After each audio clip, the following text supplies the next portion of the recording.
पुढची एक बातमी बघूया।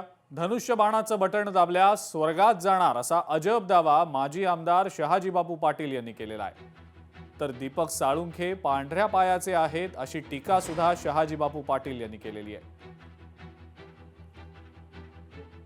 मी खात्रीने या ठिकाणी सांगतो तुम्हा सर्वांना, ज्याने ज्याने धनुष्यबाण दाबला त्यांना स्वर्गातच उद्या जागा आहे, नरकात तुम्हाला देव घेत नाही। स्वर्गात सगळी गेल्याशिवाय तुम्ही राहत नाही।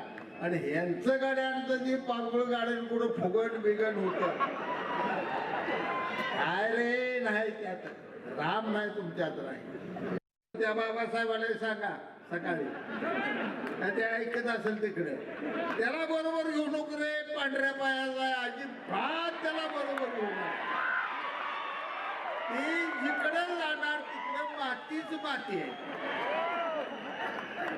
माझी बी जी माती मोजू नको, माझ्या माती आहे नाला लागून रे, चिक महोदयाची माती लय वेगळी माती आहे। नवी मुंबईमध्ये भाजप आणि शिवसेनेत आता जवळपास निश्चित झालेलं आहे असं समजतंय। मात्र 3 वेळेला प्रस्ताव देऊनही शिवसेनेचं उत्तर नाही। आज संध्याकाळपर्यंत वाट पाहू, नाहीतर स्वबळावर लढू अशी भूमिका माजी खासदार संजीव नाईक यांनी घेतलेली आहे। त्यामुळे नवी मुंबईमध्ये सुद्धा महायुतीत म्हणजे भाजप आणि शिवसेनेमध्ये काहीही निश्चित नाही की काय असं सध्या तरी दिसतंय। आपल्यासोबत माजी खासदार संजीव नाईक सर आहेत। सर, कसं चित्र असणार आहे? युतीसाठी प्रस्ताव कुठपर्यंत आला? युती होईल का आणि शक्यता आहे का? नमस्कार, लोकशाहीच्या सर्व दर्शकांना नमस्कार। या ठिकाणी युती व्हावी ही गोष्ट माननीय मुख्यमंत्री साहेबांनी, माननीय भारतीय जनता पक्षाचे प्रदेशाध्यक्ष चव्हाण साहेबांनी आणि नाईक साहेबांनी मिळून ठरवलं की नवी मुंबईमध्ये सुद्धा आपली युती व्हायला पाहिजे। आणि ह्या बाबतीमध्ये सकारात्मक राहून 3 फेऱ्या आमच्या झाल्या। परंतु मुळातच जी काही आकडा जो दिलेला आहे, मग ते आम्ही दिलेला आकडा असेल किंवा त्यांनी दिलेला आकडा असेल, याच्यामध्ये खूप मोठी तफावत आहे। आणि ती तफावत जिथपर्यंत जवळ येत नाही तिथपर्यंत मार्ग निघू शकत नाही। आम्ही सांगितलं की संध्याकाळपर्यंत जर नाही आलं तर शेवटी उद्याचा आणि परवाचा दिवस आहे, त्याच्यामुळे आम्हाला निर्णय घ्यावा लागेल। नाईलाजानं आम्हाला या ठिकाणी एकला चलो रे असा हा निर्णय घ्यावा लागेल। आणि मग त्या ठिकाणी जे काय असेल तो पक्ष श्रेष्ठ निर्णय घेतो।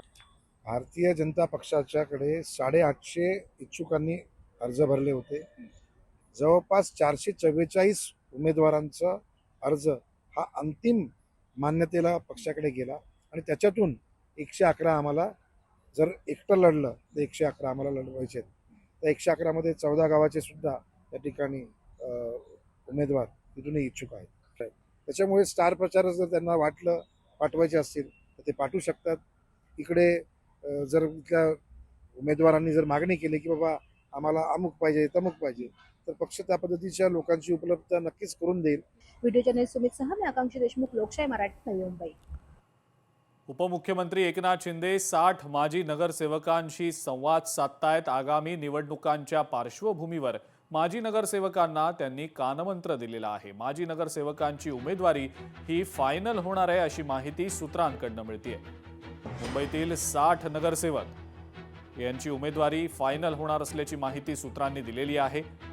त्या व्यतिरिक्त शिवसेना आणि भाजपच्या मुंबईतल्या युतीमध्ये शिवसेनेच्या वाट्याला आणखी किती जागा येतात आणि त्या जागांवर नेमकी कुणाकुणाला संधी मिळते हे देखील पाहणं महत्त्वाचं असेल। नाही, आताच आम्हाला बोलवलेलं आहे। 4ची आमची बैठक आहे। त्या बैठकीमध्ये महाराष्ट्राचे मुख्य शिवसेना पक्षाचे मुख्य नेते एकनाथ शिंदे साहेबांच्या वतीने जो आदेश आलेला आहे त्या आदेशासाठी आम्ही आज इथे आलेलो आहे। पण मी विभाग प्रमुख असल्या कारणाने मला त्यांनी काल कळवलं होतं की आम्ही स्वतः या वर्धी विधानसभेच्या सर्व शाखांना भेटी देणार आहोत। आणि ते जवळजवळ 6 वाजता शाखा क्रमांक 199 पासून ते शाखा क्रमांक 193 पर्यंत ते भेटी देणार आहेत।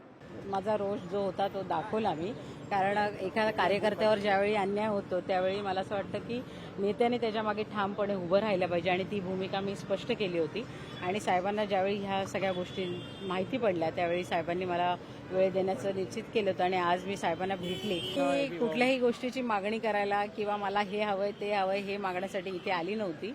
ज्या गोष्टीसाठी मी राजीनामा दिला होता त्यासाठी मी इथे आली होती आणि साहेबांशी सविस्तर चर्चा झाली आणि माझा जो प्रॉब्लेम होता तो सॉल्व्ह झाला. माझा राजीनामा त्यांनी स्वीकारलाच नाही पहिली गोष्ट, आणि त्यांनी मला माझं जे काम आहे ते असंच चालू ठेवा म्हणून त्यांनी सांगितलेलं आहे.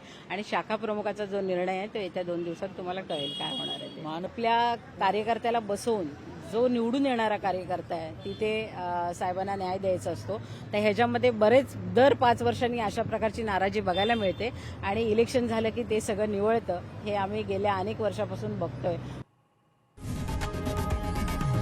लोकशाही मराठी ऐका, पहा, जागरूक रहा.